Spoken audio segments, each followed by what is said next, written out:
अगर आप दिल्ली के किसी भी स्कूल में पढ़ते हैं तो ये वीडियो आपके लिए खास होने वाली है, क्योंकि आप जो सोच रहे हैं कि मिड टर्म के एग्ज़ाम की तैयारी कैसे की जाए तो वो आपकी समस्या का समाधान हम लेकर आए हैं। ठीक है, तो प्यारे बच्चों, आज हम करने वाले हैं क्लास 8 साइंस के जो है सैम्पल पेपर को, जो डीओई की तरफ से जारी किया गया है। बिल्कुल न्यू है, 26-27 के लिए है। बहुत सारे जो क्वेश्चन आपके एग्ज़ाम में इसी में से पूछे जाते हैं। ठीक है, तो ये जो पेपर 60 नंबर का आएगा, टाइमिंग इसकी 2.5 घंटे की होगी। तो चलिए देखते हैं। पेपर आपका 5 पार्ट में होगा। यहाँ पर बहुविकल्पी के प्रश्न होंगे। ठीक है, 2 से 5 आपके 2 नंबर के होंगे और 6 से 8 आपके 3 नंबर के, 9 से 11 जो होंगे आपके 5 नंबर के क्वेश्चन होंगे। यहाँ पर 12 से जो 15 है क्वेश्चन, ये आपके 4 नंबर वाले होंगे। ठीक है, चलिए देखते हैं सारे क्वेश्चन को। बस वीडियो को लास्ट तक देखिएगा, जिससे दिए गए सारे जो क्वेश्चन को सही प्रकार से समझ सकें। ठीक है, और लास्ट में कमेंट जरूर करिएगा कोई भी आपके क्वेश्चन होगा। चलिए यहाँ पे देखते हैं, पहले क्वेश्चन से शुरुआत करते हैं। ठीक है बच्चों, पहला क्वेश्चन को दिया है कि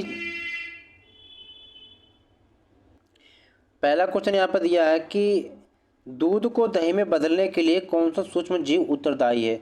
तो ये ऑप्शन बी सही हो जाएगा, लैक्टोबैसिलस। ठीक है, यानी पहले क्वेश्चन का जो राइट आंसर हो जाएगा ऑप्शन बी हो जाएगा। ठीक है बच्चों, चलिए चलते हैं अगले क्वेश्चन की तरफ। यहाँ पर सेकेंड क्वेश्चन को हम देखते हैं। सेकेंड क्या कहा जा रहा है, ब्रेड या इडली का आटा जिस कारण से फूलता है वह है आपको बताना। तो वह किस कारण से फूलता है, ऑप्शन सी से होगा, यानी ईस्ट कोशिकाओं की वृद्धि से। ठीक है, सेकेंड क्वेश्चन का राइट आंसर ऑप्शन सी है।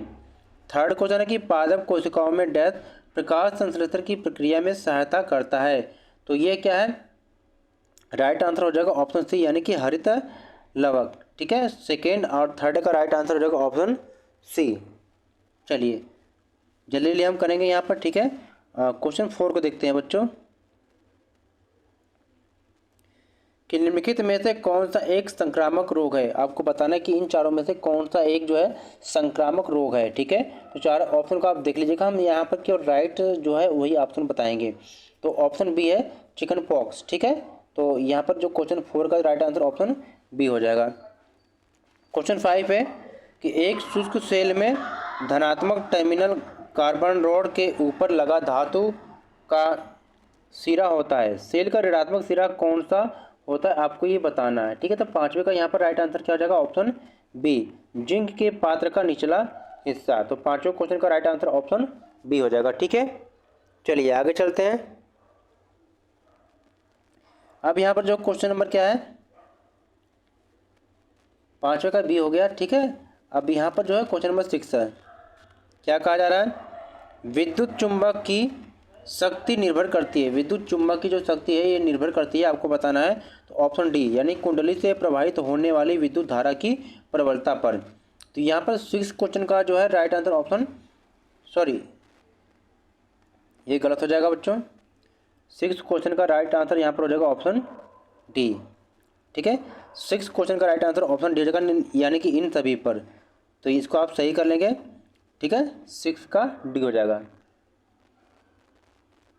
चलिए क्वेश्चन 7 को देखते हैं। क्या कहा जा रहा है कि शुष्क मौसम में बाल कंघी करते समय कभी कभी हम बालों को एक दूसरे से दूर उड़ते हुए महसूस करते हैं। इसके लिए उत्तरदायी जो बल होता है वो क्या होता है, आपको बताना है। तो सातवें का राइट आंसर ऑप्शन बी हो जाएगा, स्थिर वैद्युत बल। ठीक है, ये यहाँ पर सातवें का ऑप्शन बी यहाँ पर राइट हो जाएगा। आठवां क्वेश्चन है, आठवां क्या कहा जा रहा है कि दाब का एसआई मात्रक क्या है, आपको बताना है।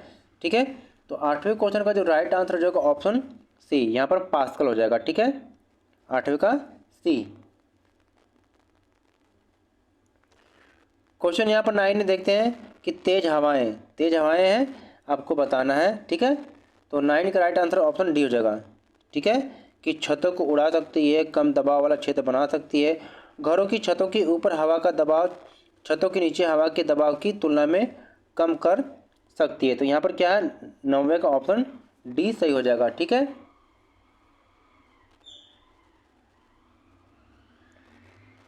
क्वेश्चन 10, बिजली त्वरित हो सकती है जब विपरीत आवेश आपस में टकराते हैं। तो क्वेश्चन नंबर 10 का राइट आंसर ऑप्शन डी हो जाएगा, उपयुक्त सभी, यानी कि बादल के भीतर भी, बादल के बीच, अब बादल और जमीन के बीच भी। यहाँ पर ऑप्शन क्या हो जाएगा, डी। क्वेश्चन क्या आ रहा है कि जब चीनी जल में घुलती है तो यह दर्शाती है कि क्या, आपको बताना है इसमें कौन सा ऑप्शन सही हो जाएगा। तो इसका राइट आंसर ऑप्शन डी हो जाएगा, ठीक है, कि पदार्थ कणों से बना होता है। क्वेश्चन 12 को देखते हैं बच्चों, इनमें से कौन पदार्थ की एक अवस्था नहीं है, ठीक है, आपको पदार्थ की अवस्था नहीं है आपको बताना है। तो ठोस, द्रव, गैस ये अवस्था होती है, ऊर्जा नहीं है, तो यहाँ पर ऑप्शन सी करेक्ट हो जाएगा, ठीक है। चलिए नेक्स्ट टाइप के क्वेश्चन को करते हैं। अब हम यहाँ पर क्या है, सेकेंड टाइप के क्वेश्चन को करने वाले हैं, ठीक है बच्चों। तो ध्यान से देखिएगा, यहाँ पर सेकेंड क्वेश्चन में आपको ए और बी में से किसी एक प्रश्न का उत्तर देना है, या तो ये ए का दीजिए या तो बी। तो यहाँ पर हम दोनों क्वेश्चन के आंसर को करने वाले हैं, ठीक है। क्वेश्चन है कि समझाइए कि विषाणुओं को अन्य सूक्ष्म जीवों से अलग क्यों माना जाता है, या अथवा वाले क्वेश्चन में बी में किसी एक उपयोगी सूक्ष्म जीव का नाम बताइए और बताइए कि वह किस प्रकार मनुष्यों के लिए उपयोगी है। तो चलिए दोनों क्वेश्चन के आंसर को देखते हैं, वीडियो को लास्ट तक जरूर देखिएगा। चलिए यहाँ पर हम सेकेंड क्वेश्चन का फर्स्ट ए का आंसर देखते हैं। ए का कि क्वेश्चन था यहाँ पर कि समझाइए कि विषाणुओं को अन्य सूक्ष्म जीवों से अलग क्यों माना जाता है। तो इसका उत्तर देखते हैं यहाँ पर बच्चों कि विषाणु अन्य सूक्ष्म जीवों से अलग माने जाते हैं क्योंकि वे जीवित कोशिका के बाहर स्वतंत्र रूप से जीवन क्रियाएं नहीं कर सकते हैं और स्वयं प्रजनन नहीं कर सकते हैं। वे केवल किसी जीवित कोशिका के अंदर जाकर अपनी संख्या बढ़ाते हैं, इसलिए उन्हें सजीव और निर्जीव के बीच की स्थिति वाला माना जाता है। अब यहाँ पर देखिए अथवा वाले क्वेश्चन को हम करते हैं। दूसरा बी कि किसी एक उपयोगी सूक्ष्म जीव का नाम बताइए और बताइए कि वह किस प्रकार मनुष्यों के लिए उपयोगी है।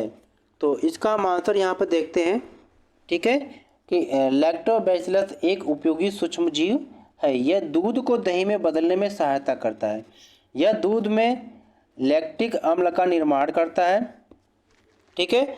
अब इसी प्रकार से हम क्वेश्चन नंबर थर्ड के आंसर देखते हैं। क्वेश्चन क्या है, इन्फ्लुएंजा या फ्लू को फैलने से रोकने के 2 तरीके आपको बताना है। तो इसका उत्तर है कि संक्रमित व्यक्ति से उचित दूरी बनाए रखनी चाहिए और खांसते या छींकते समय मुंह नाक ढकना चाहिए। अगला पॉइंट है कि हाथों को साबुन और पानी से नियमित रूप से साफ करना चाहिए तथा व्यक्तिगत स्वच्छता बनाए रखनी चाहिए। अब हम यहाँ पर क्वेश्चन 4 को देखते हैं बच्चों कि जब किसी चुंबकीय दिक्सूचक की सुई को विद्युत धारा प्रवाहित करने वाले तार के पास रखा जाता है तो क्या होता है।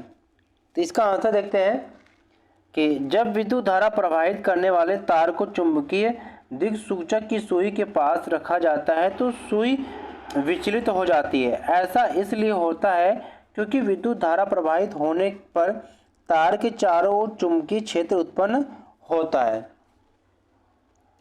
अब हम क्वेश्चन 5 को देखते हैं कि विद्युत धारा प्रवाहित होने पर तार गर्म क्यों हो जाता है। तो उत्तर है कि जब किसी तार में विद्युत धारा प्रवाहित होती है तो तार के विद्युत प्रतिरोध के कारण विद्युत ऊर्जा उष्मा ऊर्जा में बदलती है, इसलिए तार गर्म हो जाते हैं, ठीक है।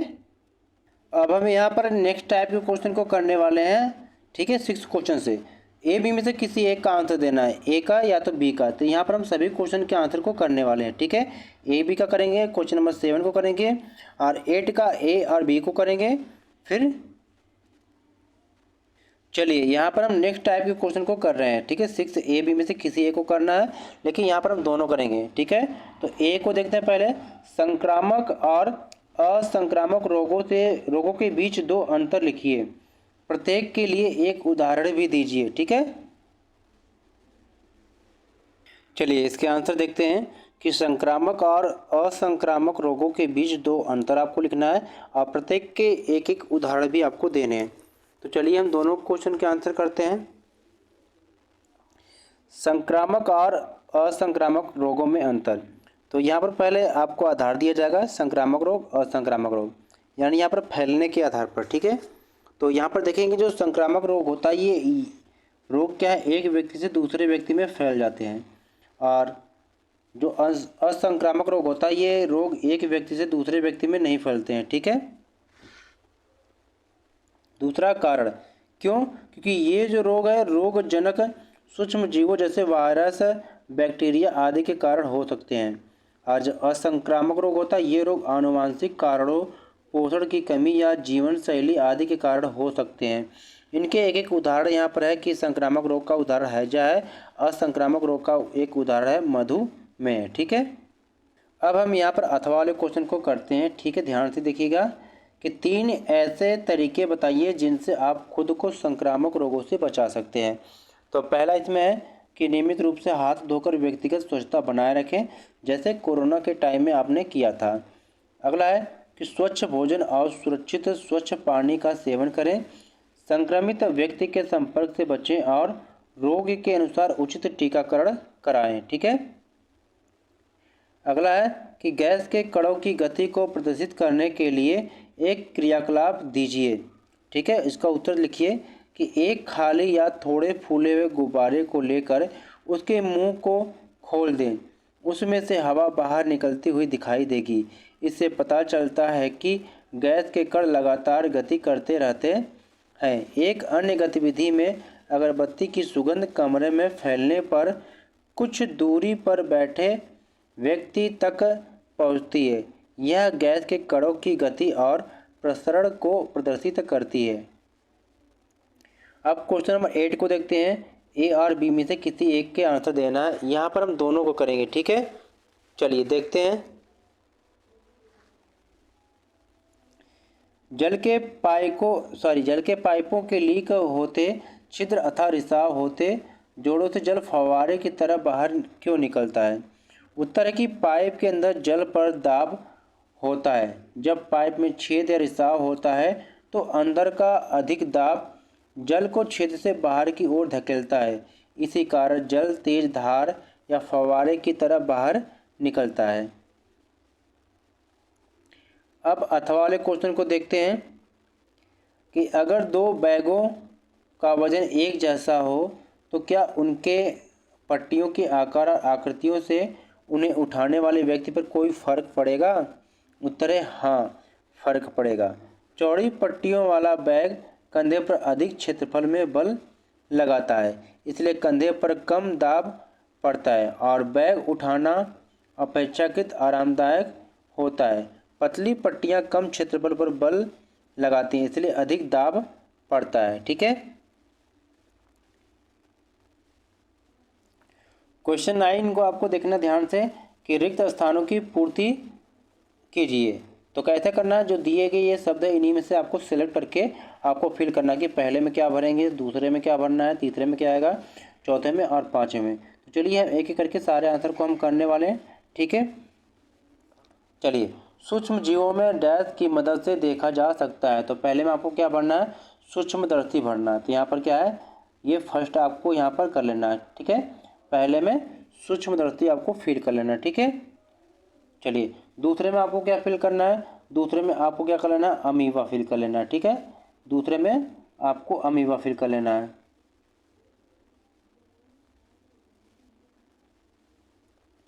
ये दूसरे में आपको क्या कर लेना है? अमीबा फिल कर लेना है। ठीक है, ये आपको यहाँ पर फिल कर लेना है। और तीसरे में क्या करना है? जीवन की संरचनात्मक और कार्यात्मक इकाई। तो तीसरे में आपको क्या भर लेना है? कोशिका। ठीक है, तो तीसरे में आपको क्या भर लेना है? ये आपके तीसरे में भर लेना है, यानी कि यहाँ पर ये आ जाएगा कोशिका। ठीक है, और चौथे में क्या फिल करना है? कोशिका भित्ति। ये जो कोशिका भित्ति है ना, ये आपको फिल कर लेना है यहाँ पर चौथे में। चलिए, अब पाँचवें में आपको क्या फिल कर लेना है? पाँचवें में कोशिका द्रव्य जो बच गया वो आपके पाँचवें में यहाँ पर आ जाएगा कोशिका द्रव्य। ठीक है, इस तरीके से क्वेश्चन 9 को आप फिल कर लीजिएगा। ठीक है, आंसर देख लीजिए। यहाँ पे देखिए, पहले में सूक्ष्मदर्शी भरा गया था, दूसरे में अमीबा, तीसरे में कोशिका, चौथे में कोशिका भित्ति, पाँचवें में कोशिका द्रव्य। ठीक है, चलिए क्वेश्चन 10 है। यहाँ पर स्तंभ मिलाना, यानी कि ये स्तंभ फर्स्ट को स्तंभ सेकंड से आपको मिलाने करना। तो चलिए हम मिलान करते हैं। ठीक है, यहाँ पर बहुत ध्यान से देखेंगे आप। ठीक है, चलिए ए का मिलान करते हैं। न्यूटन में आपको क्या फिल होगा? तो इसका मिलान हो जाएगा यहाँ पर दूसरे में, यानी कि बल का एसआई मात्रक। चुंबकीय बल का जो मिलान किससे होगा? ये आपका बी का फर्स्ट से हो जाएगा। असंपर्क बल, तीसरे का क्या है, 1 किलोग्राम में आपको किससे मिलान करना है, सी का मिलान करना है चौथे से इतना कि 9.8 N, ठीक है। और डी का मिलान परिणामी बल का किससे मिलान करेंगे, डी का थर्ड से हो जाएगा, यानी किसी वस्तु पर लगने वाला कुल बल। और ई का जो है घर्षण बल, जो आपको मिलान कर लेना ये संपर्क बल से, ठीक है। चलिए आप उत्तर देखना है तो एक बार देख सकते हैं, ये आपका सही मिलान है यहाँ पर, ठीक है। ये आप इसको चेक कर लेंगे, ठीक है।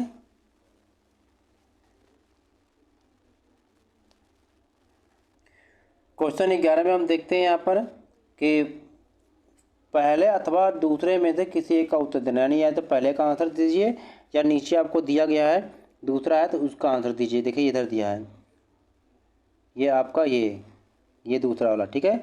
इन दोनों में से आपको एक के आंसर देना है, यानी कि अगर आप पहले का आंसर देते हैं तो पहले में जो भी दिया है ए या बी सबका आंसर आपको देना है। यहाँ पे हम सभी के आंसर देंगे, ठीक है। चलिए पहले में यहाँ पर ए का देखते हैं क्वेश्चन क्या कह रहा है कि बताइए कि नीचे दिए गए उदाहरण, यानी लकड़ी का टुकड़ा, जल अथवा हल्की गैस में से किसमें, आपको इन तीनों क्वेश्चन का आपको बताना है। चलिए यहाँ पर हम देखते हैं कि क्वेश्चन दिया था कि कणों के बीच की जो जगह सबसे अधिक है तो वो किसमें होता है, हल्की गैस में, ठीक है। यानी गैसों में कणों के बीच की जो दूरी है सबसे अधिक होती है। सेकेंड क्वेश्चन था कि कणों के बीच का आकर्षण बल सबसे अधिक है तो कहाँ होता है, लकड़ी का टुकड़ा अर्थात ठोस में।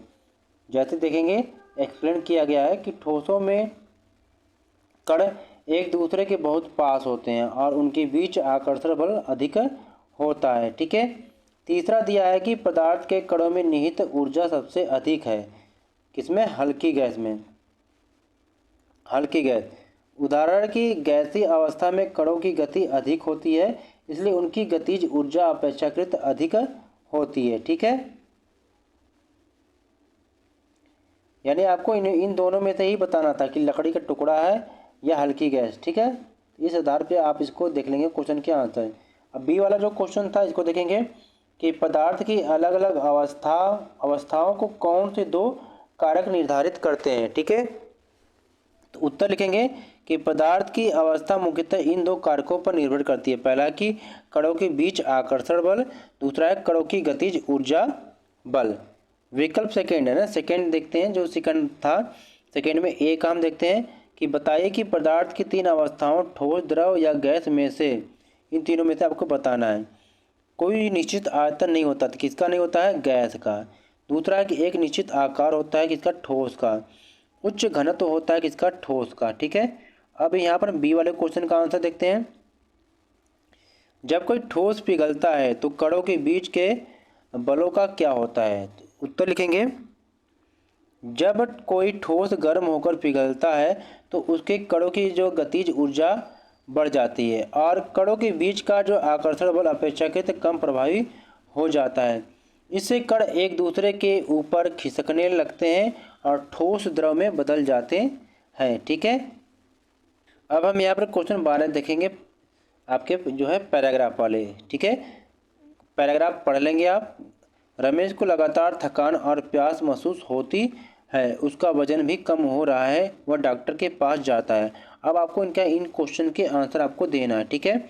यानी ए का देना है, बी का देना है और फिर नीचे जो आपको सी और डी में से किसी एक का देना है, सी और डी में से किसी एक का देना है। तो यहाँ पर हम सभी क्वेश्चन के आंसर करते हैं, ठीक है।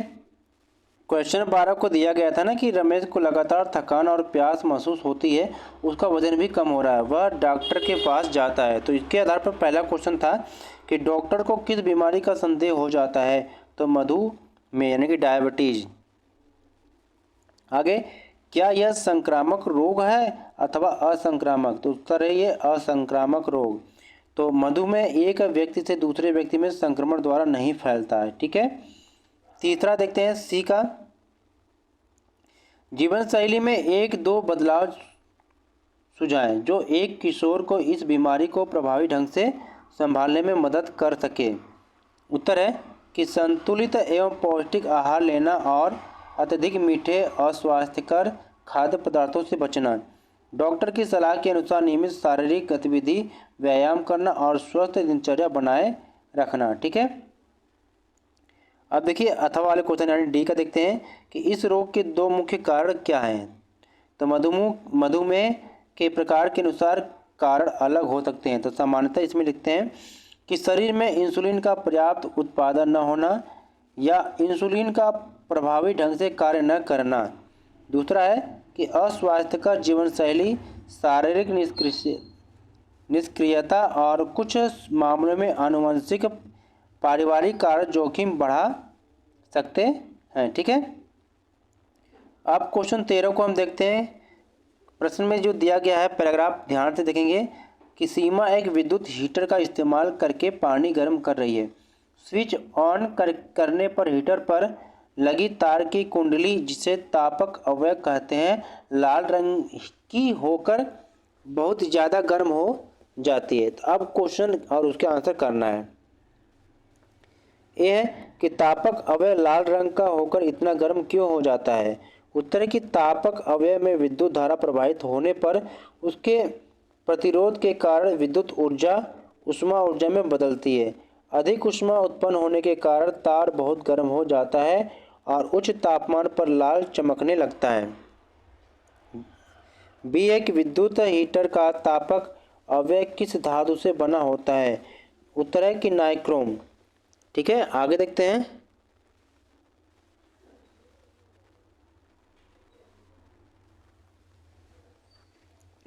आगे देखते हैं कि नाइक्रोम का प्रतिरोध अधिक और गलनांक उच्च होता है, इसलिए इसे तापक अवयव में प्रयोग किया जाता है।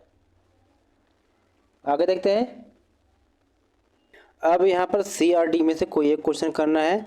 सी है कि विद्युत हीटर में होने वाले ऊर्जा रूपांतरण को बताइए। तो विद्युत ऊर्जा ऊष्मा ऊर्जा। ठीक है, अथवा हम देखते हैं कि विद्युत हीटर के अलावा ऐसे दो उपकरणों के उदाहरण दीजिए जिनमें तापक अवयव उपयोग होता है। तो पहला है विद्युत इस्त्री, दूसरा विद्युत टोस्टर। अब क्वेश्चन 14 को देखते हैं। ठीक है, पैराग्राफ है कि 2020 में अम्फान चक्रवात आया था। इसमें हवा की चाल 200 किलोमीटर प्रति आवर से अधिक थी और इसने पश्चिम बंगाल तथा उड़ीसा को प्रभावित किया था। तो क्वेश्चन और आंसर बताना है कि चक्रवात क्या है। चक्रवात एक बड़े क्षेत्र में बनने वाली तेज गति से घूमती हुई हवाओं की व्यवस्था है जो सामान्यतः कम वायुदाब वाले क्षेत्र के चारों ओर घूमती है। बी है कि हवा की गति मापने वाले यंत्र का नाम बताइए। तो एनीमोमीटर है। ठीक है, आगे देखते हैं। बी कह रहा है, सी कह रहा कि चक्रवात के दौरान लोगों को किन दो सुरक्षा उपायों का पालन करना चाहिए। उत्तर की मौसम विभाग और प्रशासन द्वारा जारी चेतावनियों का पालन करके सुरक्षित स्थान पर चले जाना चाहिए और आगे की घर के अंदर रहना चाहिए तथा खिड़कियों, पेड़ों, बिजली के तारों और कमजोर संरचनाओं से दूर रहना चाहिए। अथवा क्वेश्चन देखिए कि मौसम विज्ञान विभाग द्वारा चक्रवात का पूर्वानुमान लगाने के लिए उपयोग की जाने वाली दो तकनीकों की सूची बनाइए। उत्तर है उपग्रहों से प्राप्त चित्र और आंकड़ों का उपयोग, रडार द्वारा चक्रवात की गति, दिशा और बादलों की गतिविधि पर निगरानी। चलिए अब यहाँ पर देखिए हम 15 क्वेश्चन और उसके आंसर को करते हैं। पैराग्राफ को पढ़ लेंगे आप। ठीक है, कि सना और प्रिया अपने पिता को बैठक कक्ष में फर्नीचर व्यवस्थित करने में मदद कर रही थी। भारी सोफे को फर्श पर धकेलना हल्की कुर्सियों की तुलना में अधिक मुश्किल था।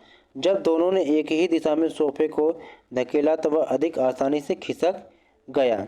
अब इसी पर आधारित क्वेश्चन और उसके आंसर को करना है। पहला है, जब सना और प्रिया ने मिलकर सोफा एक ही दिशा में धकेला तो सना को सोफा खिसकाना ज़्यादा आसान क्यों लगा। उत्तर है, जब दोनों ने एक ही दिशा में बल लगाया तो उसके बल एक दूसरे के साथ जुड़ गए, जिससे सोफे पर लगने वाला कुल बल बढ़ गया, इसलिए सोफे को खिसकाना आसान हो गया। दूसरा है कि सोफे को खिसकाने के लिए सना और प्रिया किस प्रकार का बल लगा रही थी। तो वे मांसपेशीय बल लगा रही थी, यह एक संपर्क बल है। ठीक है, सी क्वेश्चन देखते हैं कि जब सोफ़ा फर्श पर खिसकता है तो कौन सा बल उसकी गति का विरोध करता है। इस बल का कोई एक प्रभाव बताइए। उत्तर है कि सोफे की गति का विरोध घर्षण बल करता है। और एक प्रभाव है कि घर्षण बल वस्तु की गति को धीमा करता है या उसे रोकने में सहायता करता है। अब यहाँ पर जो डी क्वेश्चन है और इसका आंसर को हम देखते हैं कि भार का एसआई मात्रक क्या है। बताइए कि किसी वस्तु का भार उसके द्रव्यमान से किस प्रकार भिन्न होता है। कोई एक बिंदु लिखना है। तो भार का जो एसआई मात्रक होता है न्यूटन एन है। द्रव्यमान और भार में अंतर है एक है कि द्रव्यमान वस्तु में उपस्थित पदार्थ की मात्रा है, जबकि भार वस्तु पर गुरुत्वाकर्षण बल द्वारा लगाया गया बल है। ठीक है। तो प्यारे बच्चों, यहाँ पर हमने जो है क्लास 8 के जो साइंस के जो सैम्पल पेपर थे जो डीओई की तरफ से, उसे हमने कंप्लीट कर लिया। तो वीडियो देखने के लिए बहुत बहुत धन्यवाद। अगर आपको ये वीडियो पसंद आई तो वीडियो को एक लाइक करिएगा। आपका जो एक लाइक हमें मोटिवेशन मिलता है। और इस वीडियो को अपने फ्रेंड्स के साथ भी शेयर करिएगा। और वीडियो देखने के बाद आपकी कोई भी कमेंट है, कोई भी सुझाव है तो कमेंट ज़रूर करना। ठीक है। और चैनल को सब्सक्राइब जरूर कर लीजिएगा। ठीक है। बेस ऑफ एजुकेशन मंत्रा, क्योंकि आज की पढ़ाई आपका भविष्य बदल सकती है। मेहनत आज की, सफलता कल की। फिर मिलते हैं इसी प्रकार से। बच्चों यहाँ पर एक अंतर छूट गया था, एक और लिख लीजिएगा यहाँ पर कि द्रव्यमान का जो एसआई मात्रक किलोग्राम है, जबकि भार का एसआई मात्रक जो है न्यूटन है। ठीक है। तो यहाँ पर दो अंतर था, दोनों आप देख लीजिएगा। ठीक है। बाकी आप चैनल को सब्सक्राइब कर लीजिएगा, वीडियो को लाइक शेयर जरूर कर दीजिएगा। ठीक है। फिर मिलते हैं एक नई वीडियो के साथ। तो नमस्कार बच्चों।